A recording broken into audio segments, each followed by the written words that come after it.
Welcome to Culture Crash, where we examine what's new and old in entertainment.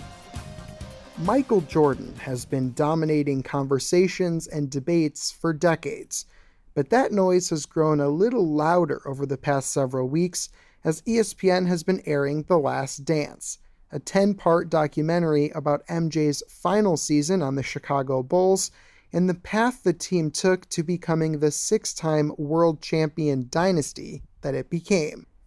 Jason Hare, the docuseries' director, is not new to the sports documentary game, having previously directed 3 installments of the 30 for 30 series on ESPN, as well as a documentary on Andre the Giant for HBO.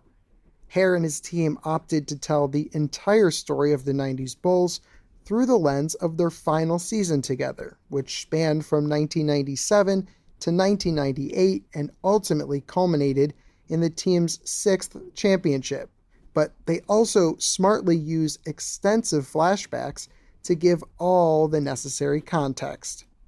The series tackles MJ's roots, the backgrounds of teammates Scottie Pippen and Dennis Rodman, the first 5 titles MJ and the Bulls won, Michael Mania, the birth of Air Jordan shoes, and so much more, which really contextualizes the career of perhaps the most famous athlete to ever live.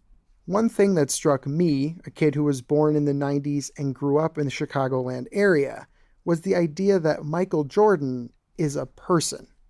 That may sound foolish, but the interviews with MJ featured throughout the series really forced me to grapple with the idea that in addition to being a brand, a cultural phenomenon, the greatest basketball player to ever live, and everything else that MJ came to be, he was also just a person. Despite all the players who have been dubbed the next Michael Jordan, there will only ever be the one.